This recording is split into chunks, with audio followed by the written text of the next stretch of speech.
Hello, BookTube, and welcome back to our read-along. We're doing a long read-along here of the first 6 books of Stephen R. Donaldson's Chronicles of Thomas Covenant the Unbeliever. He did a first trilogy of Thomas Covenant, and then he did a second trilogy. And he also did a third trilogy, and this is a BookTube event that I'm doing with a bunch of other BookTubers, and we are choosing to ignore the third trilogy. So we're doing one Thomas Covenant book a month from July until December. We started out with Lord Foulsbane, in which we meet Thomas Covenant, the title character, who is a man from our world. He's an author from our world who contracts leprosy and has to deal with that, has to live with being a leper, which involves, if he wants to survive, concentrating on that to the exclusion of all else. You must pad your living spaces so that you don't have any cuts or bruises. You must constantly examine your body from stem to stern to make sure that you don't have any cuts or bruises that could suppurate, because you lose your peripheral nervous system and your virility as a result of the initial stages of the disease. And Covenant does this. His wife leaves him and takes their child, and his town can't stand him. He's an outcast on the edge of town. But he decides, as an act of rebellion, to go into town one day to pay a bill, just to prove that he's human, just to show them, I have my disease under control. You don't have to shun me this way. And when he's in town, he passes out and wakes up in a fantasy world called the Land, which is under siege by a mysterious figure named Lord Foul, and which is defended by a group of staff-wielding sorcerers called the Lords, who live in a vast, giant-built stone fortress called Revelstone. And Thomas Covenant eventually makes his way to Revelstone to give the Lords the warning that Lord Foul gave him when he is summoned to the Land the first time, which is that Lord Foul is making war on the Land again, and that the Lords basically had better prepare themselves for defeat. Because Lord Foul is characterized from the beginning as infinitely more powerful than they are, able to send vast armies against them where they don't have the ability to fight back anywhere near the same. And Lord Foulsbane is the hunt for a magical MacGuffin that will help to even the scales. And we talked all about it in July, and it has a major stumbling block. Donaldson's attempts to make Covenant into an anti-hero, I think, got away from him and go way too far, so that at one point Covenant rapes a preteen girl and doesn't seem to care that much about it. His reflections on that act become bitter and self-recriminatory gradually, but they don't happen right away, anywhere near what we would think would be acceptable, so that Covenant becomes a genuinely unpleasant person to spend any time with. And in the second book, the Ill-Earth War begins. Lord Foul sends an enormous army against the Lords in the Land, and that the Lords have to fight that army militarily. But they also have Covenant on a side mission of his own, and Donaldson very wisely splits the narrative between those two storylines. Covenant isn't in both, so that you have a respite from him and his endless self-pity. Instead, you can spend time with the war as it develops on the plains of the Land.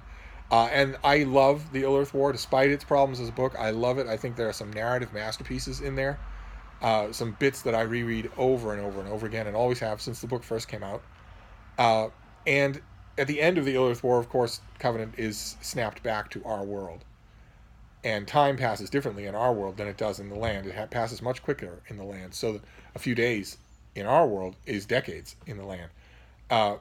The next time that Covenant is summoned to the Land, it's a very different land that he is summoned to, and he's not summoned by the Lords. They try, and he refuses. And then a little bit later, he's summoned again by a different group of people who are not Lords, who are just taking advantage of the weakening of the laws of magic in the Land to summon him themselves. So in this case, more than in Lord Foulsbane, certainly at all, and much more than in the Ill-Earth War, the narratives really are split. It's not like the Lords summon Thomas Covenant and then he goes off on a side quest, as happens in the Ill-Earth War. Instead, they don't summon him. They only learn belatedly that he's even in the Land and never see him. Instead, it's two completely different storylines. In the Covenant storyline, which we have been following for the bulk of this book, what we see is the devastation of the Land, the devastation that has happened as a result of the events in the Ill-Earth War. There's a perpetual, grinding winter on what had been a paradise of physical beauty. And there is also an unending insurgence of warped and twisted monsters. and monstrous marauders of one kind or another, raiding villages, killing people, despoiling plains and whatnot. And for most of the book that we've seen so far, we see Covenant and his friends, the giant Saltheart Foamfollower, Banner, who was once a member of the Eternal Unsleeping Blood Guard, and also Lena, the old woman who was the young girl that he raped. For most of the book so far, we have seen that storyline. We've seen Covenant encountering how utterly degraded the land is, how there's almost nothing left of the picture of beauty that he once knew. And that is also internal. One of the things that causes the most turmoil with him in the early two books is that the land is so healthy that it actually starts to heal his leprosy. And nothing like that happens in The Power That Preserves. There are moments of health, there are moments of partial restitution, but there's nothing like the unending health that happens in the earlier books. In The Power That Preserves, we see a blighted land. And when we ended our chapters last time, we're reading 5 chapters a week of this book. And when we ended last time, things were in disarray, a character was dead, Covenant had made the madcap, insane decision to march his way to the stronghold of Lord Fowl and take him on directly. It's true that Covenant wears a white gold wedding ring. In our world, that's a little bit of a curiosity, but in the land, there is no white gold, and the ring is an object of intense power enough to frighten Lord Fowl. But Covenant doesn't know how to use it. So his decision is insane. He's just fed up with being a victim, as he said. He's fed up with being a leper. Instead, he's going to go to Lord Fowl's stronghold and pull it down around his ears. It's all bravado, but he seems intent on doing it. And the main purpose, that goal is easily stated. So the main purpose of those chapters is really to show us, the reader, how degraded the land is. But in the 5 chapters that we're reading today, the focus is mostly elsewhere. The focus is mostly on, and it's been so long you almost forget that it's even an active factor in fantasy novels. The focus in the chapters we're reading today is mostly on heroism. The lords at Revelstone are besieged by an enormous army sent by Lord Fowl and led by a giant. These are noble people, they're wonderful people, but this giant has been possessed by a raver, these intangible beings that can take over the bodies of innocent people. And this giant also wields a shard of the Ill-Earth Stone, a thing of great evil that Lord Fowl has mastered. And between those two things, the power of the raver and the power of the stone, these giants can be possessed. And one of those giants is leading an enormous army and besieging Revelstone. And for most of the chapters that we get, for most of the chapters that we get that we're reading today is the story of that siege. And it's really, really well done. It's one of the best dramatizations of a siege that I've ever read in a work of fiction. This giant has taken on the name Satan's Fist, and he is bringing one fiendish innovation against the walls of Revelstone after another. And the lords are stretched thin, and they're not anything like as powerful as they should be. The lore that they have mastered is curiously ineffective. It allows them minor victories here and there at the great cost among their armed soldiers, but it doesn't guarantee them victory or anything like it. The leader of the Lord's army, at one point in the pages that we're reading today, tells our main character, Lord Mhoram, that even if Satan's Fist and his army does nothing, they will still lose. They only have food stores for a month. So is this the end? Is this how things are going to end? Us just being starved out like rats in a hole? And Lord Mhoram is a true believer. He is not, however, dippy. He is a fierce character. And in the chapters that we're reading today, he gets his moment. He gets the best of all possible Mhoram moments. A moment that I just love. And the moment derives from the fact that in the course of this novel, as we have gotten to know Mhoram and as Donaldson has taken us inside that plot line, we learn something. 1,000 years ago, when the lords fought against Lord Fowl, a lord named Kevin enacted something called the Ritual of Desecration, where he thought the thing to do here is to destroy the land in the hopes that it will destroy Lord Fowl as well. And it doesn't. It doesn't happen. Instead, I'm sorry, I'm glancing here because I took a note and I'm trying to remember. There was a note that isn't it terrible? I've read this particular paperback so many times that I can't. Oh, well, anyway, uh, that ritual has been the linchpin of the Lord's new conception of themselves for 1,000 years. They have said, that's one thing we must never do. We must never give in to this again, to this impulse again. Maybe I turned down a page for my note. Maybe no. No. Okay. Well, it doesn't matter. Uh, uh, Hang on just a second here. I might have found it. Uh, no. Okay. Well, it doesn't matter. The linchpin of the Lords, the linchpin of their organization, their conception of themselves has been, you must never give in to the despair that afflicted Lord Kevin. Never again. You must never harm anything. That's the oath of peace that they take. And from the beginning of this book, it becomes obvious that through meditation and a bit of maybe a little lingering bit of prophecy, and through exigency, sheer need, Lord Mhoram has discovered the key to that power. And it turns out it's not a ritual at all. It comes from inside. And it gives him a tremendous, compelling magnetism to his fellow lords, who know that he has some sort of secret, or something that explains his unending strength. And they don't know what it is until he shares it with them and tells them, this is not, one of the lords actually says, this is the end of us. Either we choose to use this and become a violation of all that we believe, or we choose not to use it and die at the hands of our enemy. One way or another, we're done. And Mhoram doesn't believe that at all. He says there is a path that we can take between despair and self-immolation. There's a way to do this. There's a way to use this without succumbing to it. Unfortunately, there's a problem with that. And as the siege intensifies, and finally Mhoram rides out to attack Satan's Fist and his army, the problem with this becomes even more obvious, which is that everything about the lords, including their staffs, their intricately carved staffs that channel their power, everything about the lords is predicated on the oath of peace. Everything about the lords is predicated on the fact that Kevin's ritual is bad. And that is the thing that has been limiting them. There's a wonderful moment when Lord Mhoram is riding out. He is now in the midst of his enemies. He has outridden even the warriors who've gone with him. I want to read this to you, and I'm going to read you my favorite scene after this.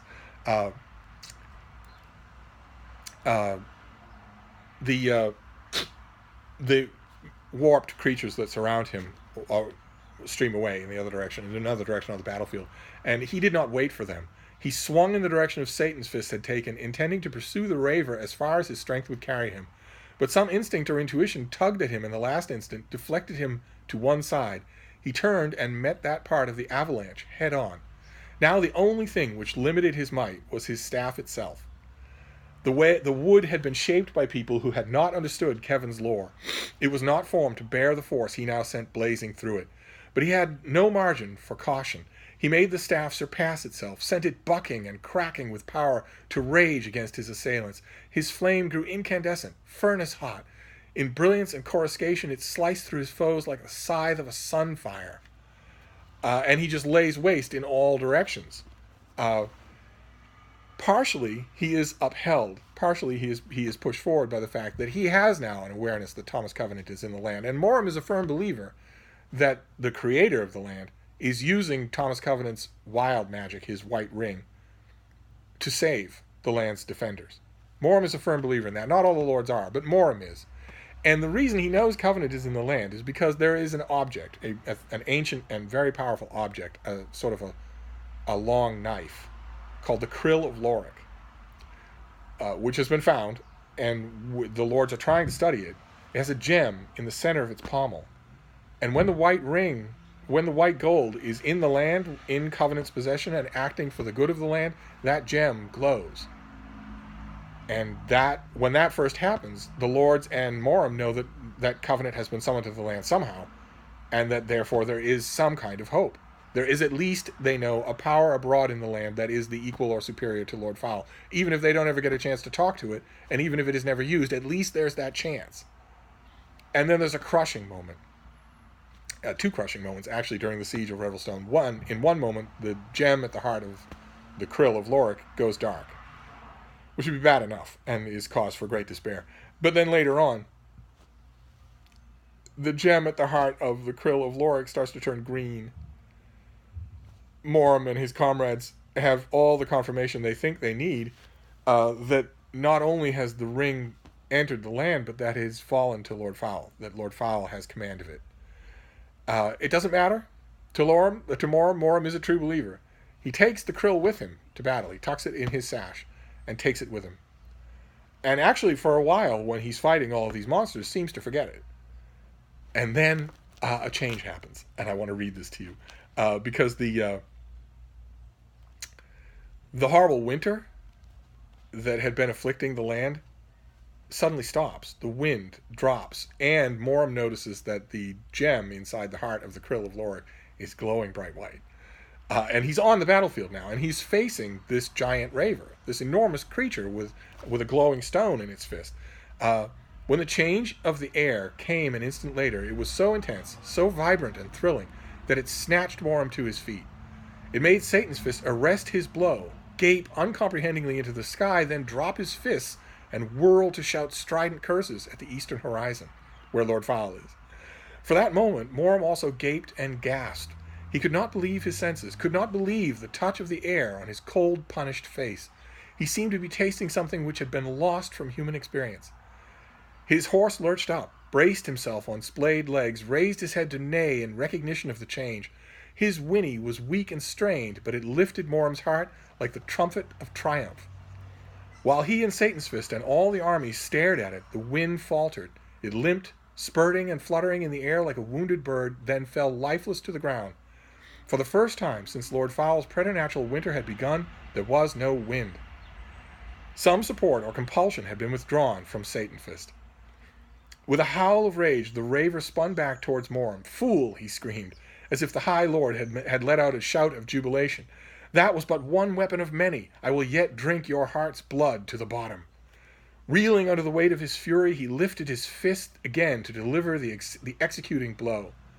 But now Mhoram felt the fire which burned against his flesh under his robe. In a rush of exaltation he understood it, grasped its meaning intuitively. As the stone reached its height over his head, he tore open his robe and grasped Lorik's krill. Its gem blazed a hot white brazier in his hands. It was charged to overflowing with echoes of wild magic. He could feel its keenness as he gripped its hilt. It was a weapon strong enough to bear any might. His eyes met Satan's fist. He saw dismay and hesitation clashing against the raver's rage, against the Samadhi raver's ancient malice, and the supreme confidence of the stone. Before Satan's fist could defend himself, High Lord Mhoram sprang up and drove the krill deep into his bosom. And I love that moment. I love the moment where the only thing limiting Mhoram is the instruments he's using, and suddenly he has in his possession an instrument capable of bearing any amount of power. All the power that he can bring to bear, which is enough to defeat this enemy. And that is how we end things. The chapter Lord Mhoram's Victory is how we end things today. One of the high points in all of the Covenant books for me. Just a fantastic moment. And we're going to move on next time. We'll be finishing up this book next time. It's grimmer and a little tougher going. I should point out there's no heroism after this point except for one great scene. But we'll talk all about that and wrap up this book next week.